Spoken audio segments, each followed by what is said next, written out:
Президенттик администрациянын мурдагы башчысы камактагы Фарит Ниязов Казакстандын президенти Касым-Жомарт Токаевдин Кыргызстанга болгон иш сапары тууралуу маанилүү билдирүү кылды. Анда Фарит Ниязов Казакстандын президенти Касым-Жомарт Токаев Кыргызстандан агып чыккан суулар эки өлкөнүн орток байлыгы экендигин, суу ресурстарын чогуу биргелешип пайдалануу боюнча маанилүү келишимге жетишкендигин айтты. Biz transşegarалық su ресурстары ортақ байлық екенін тағы бір мәрте атап көрсетті. Су тапшылығы мәселесі жылдан-жылға жүйеленіп келеді.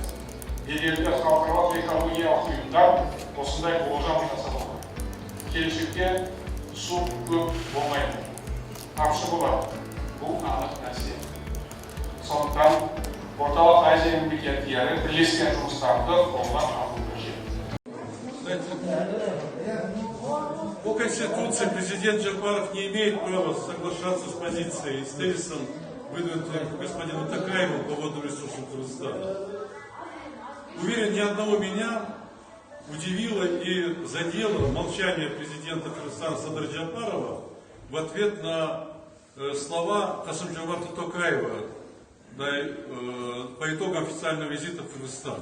Напомню, Касым-Жомарт Токаев на пресс-конференции заявил, что в ходе двухсторонних переговоров оба президента якобы вновь подтвердили, что водные ресурсы трансграничных рек, так называемых, являются общей ценностью стран Центральноазиатского региона.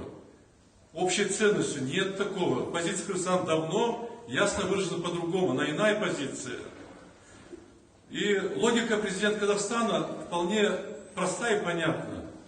Как многоопытный дипломат, как многоопытный государственный деятель, то президент Казахстана пытается выжать максимум выгоды по одной из самых острейших проблем современности, по нехватке пресной воды. И, собственно, ради воды он и приезжал в Кыргызстан, это все знают. Разве не так? Непонятно при этом молчание президента Кыргызстана. Непонятно его молчание.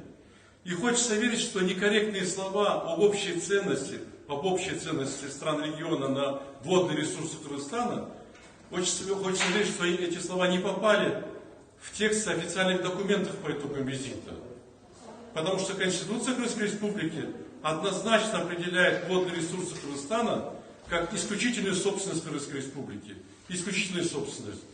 Однозначно и без вариантов, без всяких оговоров. Вода – это национальное богатство Кыргызстана. Вода – национальное богатство Кыргызстана. И ее обилие – это одно из конкурентных преимуществ нашей страны в 21 веке. Поэтому это богатство должно использоваться исключительно и максимально в интересах и во благо народа Кыргызстана. В первую очередь народа Кыргызстана. А любимый тезис Садыра Джапарова «надо думать о соседях» при всем уважении к ним, к соседям, должен отходить на второй план. Сначала надо обеспечить собственный народ всем необходимым. Или у кыргызских фермеров уже нет проблемы с водой? Есть ведь проблемы, есть проблемы. Времена меняются, и сегодня все больше ученых заявляет о воде как о самом, пожалуй,